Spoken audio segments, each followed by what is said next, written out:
Olá, queridos! Para aqueles que estão chegando, sejam muito bem-vindos.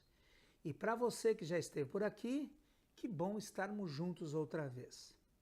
Bem, vamos ao estudo de hoje. A base dele se encontra em Marcos, capítulo 4, do verso 35 ao 41, e também o capítulo 5, verso número 1. Vou ler para você. Naquele dia, sendo já tarde, disse-lhes Jesus: passemos para outra margem. E eles, despedindo a multidão, o levaram assim como estava no barco. E outros barcos o seguiam. Ora, levantou-se grande temporal de vento, e as ondas se arremessavam contra o barco, de modo que o mesmo já estava a encher-se de água. E Jesus estava na popa, dormindo sobre o travesseiro. Eles o despertaram e disseram: Mestre, não te importa que pereçamos? E ele, despertando, repreendeu o vento e disse ao mar: acalma-te, emudece. O vento se aquietou e fez-se grande bonança. Então lhes disse: por que sois assim tímidos? Como é que não tendes fé? E eles, possuídos de grande temor, diziam uns aos outros: quem é este que até o vento e o mar lhe obedecem? Entre mentes, chegaram à outra margem do mar, à terra dos Gerazenos. Este episódio é riquíssimo, tremendamente inspirador. Vamos fazer algumas observações, destacar alguns pontos para a nossa edificação. Em primeiro lugar, temos que levar em consideração que existem levantes malignos que são estratégicos.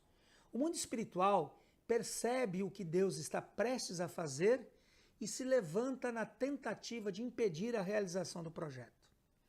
Havia uma missão. Quando eles entram no barco, o verso 35 informa que Jesus disse que deveriam passar para o outro lado, para a outra margem do mar de Tiberíades. A missão era chegar em Gerasa, libertar o endemoniado que habitava naquele território. O grande temporal de vento que se levantou contra o barco missionário não foi obra do acaso, mas uma resistência maligna a fim de não deixá-los chegar em Gerasa e libertar o endemoniado. Eu não quero te assustar, essa definitivamente não é a minha intenção. Mas se Deus tem alguma missão para você, certamente haverá resistência. Ataques malignos são estratégicos. O inferno quer evitar que alcancemos o êxito. Compreenda que por trás das lutas há um objetivo maior, algo poderoso da parte de Deus. O que aconteceu quando eles chegaram em Gerasa? Quando eles chegaram naquele território, houve libertação. Que coisa tremenda! Do mesmo modo, quando chegamos ao destino proposto por Jesus, haverá libertação. Libertação financeira, libertação na saúde, libertação na família, libertação no ministério. Quantos ministérios não são desatados, ficam amarrados, não prosperam? Mas quando Jesus tem um plano e alcançamos a meta proposta, uma grande libertação vai acontecer. Creia nisso e atravessa o mar. Um grande milagre vai acontecer lá do outro lado.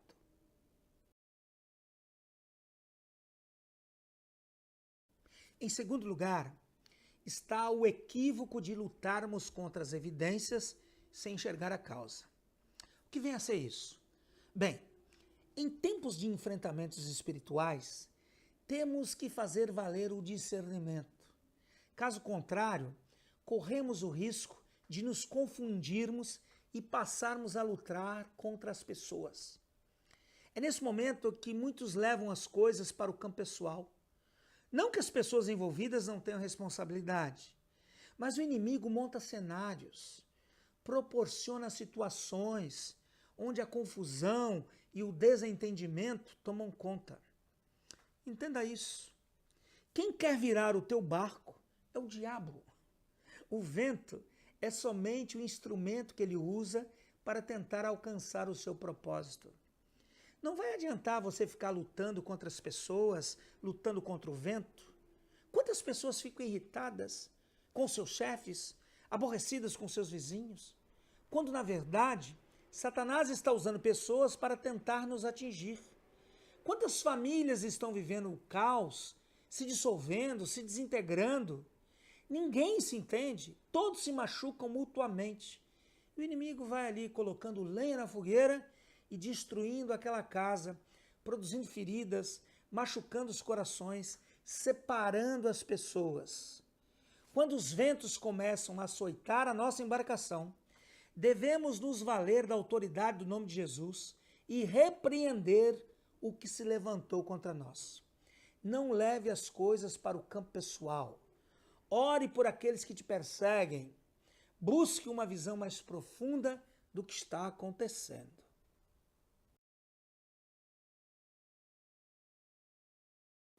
Em terceiro lugar, destacamos algo muito sutil. A falta da revelação nos faz nos indignar com a situação, mas também com a nossa liderança. Como assim? Bem, repare na pergunta dos discípulos no verso 38, quando eles acordam Jesus. Mestre, não te importa que pereçamos? Perceba que é uma queixa dos discípulos. Em outras palavras, eles estão dizendo, Senhor, olha o que está acontecendo. Vai todo mundo morrer e tu estás aí dormindo sem fazer nada. Que amor é esse se o Senhor não se importa que a gente morra? Às vezes, vejo essa declaração se reproduzindo de um outro modo. Tem discípulos que na hora da aflição ficam decepcionados com as suas lideranças. Ah, meu pastor não está nem aí comigo. Ele nem sabe o que eu estou sofrendo. Meu líder não se importa com a minha situação. Para ele, a minha guerra não faz a menor diferença. Igreja é isso mesmo. Na hora que a gente precisa, ninguém ajuda. E por aí vai o discurso da decepção. Na verdade, nos enfrentamentos espirituais, queremos nos sentir seguros debaixo da nossa cobertura.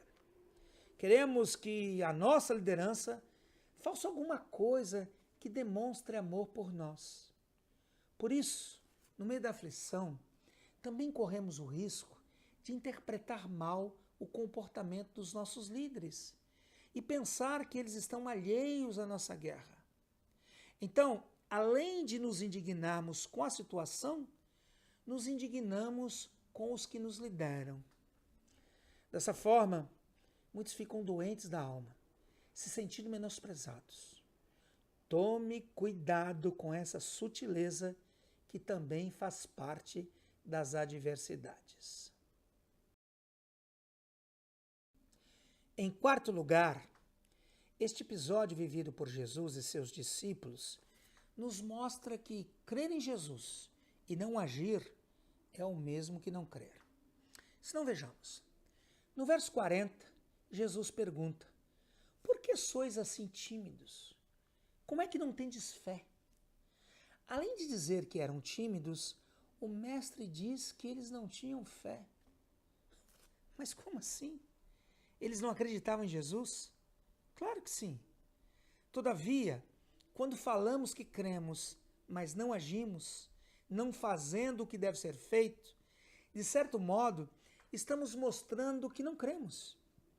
Quando Deus nos dá uma direção, quando sabemos o que devemos fazer e não fazemos, essa timidez se traduz em incredulidade. Você se lembra do que Tiago afirma na sua carta, no capítulo 2, lá no verso 17 e também no verso 18?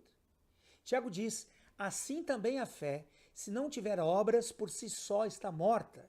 Mas alguém dirá, tu tens fé e eu tenho obras? Mostra-me essa tua fé sem as obras, e eu com as obras te mostrarei a minha fé. A visibilidade da fé são as nossas obras. Quando somos desafiados por Deus e agimos por fé, realizando obras, aquilo que se resumia às palavras é comprovado. Por isso Tiago afirma, mostra-me essa tua fé sem as obras, e eu com as obras te mostrarei a minha fé. Portanto, a fé deve me levar à ação. Não a ação translocada, a precipitação angustiada que nos leva a fazer bobagem, mas a ação que resulta de uma direção de Deus e que exige confiança no Senhor.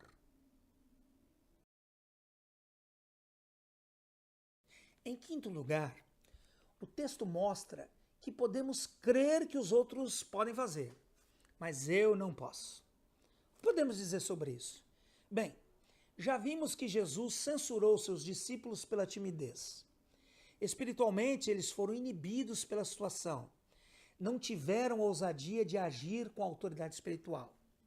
Quando eles acordam Jesus, que dormia em meio à tempestade, além de reclamar da omissão do Mestre, também entendemos que eles estavam certos de que Jesus poderia fazer alguma coisa, poderia dar um jeito naquela situação. E realmente eles estavam certos, pois ele resolveu o problema. Aí está o ponto.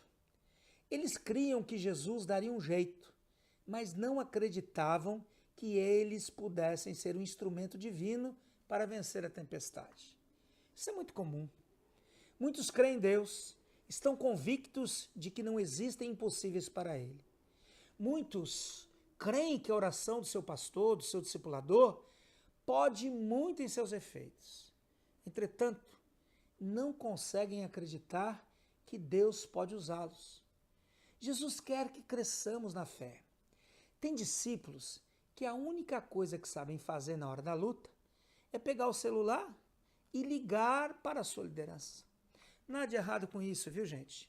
Compartilhe as suas aflições, busque ajuda. Porém, essa não pode ser a nossa única ação. Temos que crer que Deus ouve o nosso clamor e que nos responde. Não quero te incentivar a esconder e não compartilhar as suas guerras. Não é isso que eu estou falando. O que eu estou dizendo é que Deus quer te usar. Quer que você ousadamente se levante em oração e repreenda a tempestade que quer virar o teu barco.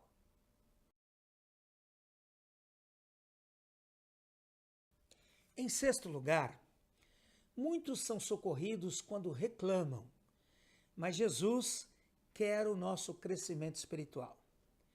Repare que a reclamação dos discípulos surtiu efeito. Eles foram atendidos. Do mesmo modo, muitos, na hora da aflição, reclamam e acabam recebendo o socorro de Deus. Todavia, essa não é a expectativa do Pai. Existe uma diferença gigantesca entre clamar e reclamar. Ao invés da nossa reclamação, Deus quer ouvir o nosso clamor. Você é daqueles que clamam ou você é daqueles que reclamam? Qual a diferença? É simples. Quando reclamamos, quando fazemos biquinhos, quando fazemos pirraça como uma criança mimada, podemos até receber o que queremos, mas não haverá crescimento espiritual. Por outro lado, quando em meio à tribulação não reclamamos como se estivéssemos sido abandonados, mas clamamos ao Senhor com confiança e autoridade espiritual, iremos crescer na fé. Veja que Jesus fez aquilo que ele gostaria que os seus discípulos fizessem, mas eles se limitaram a acordar o Mestre e dizer: não te importa que pereçamos? O que Jesus esperava da sua equipe de discípulos era exatamente isso.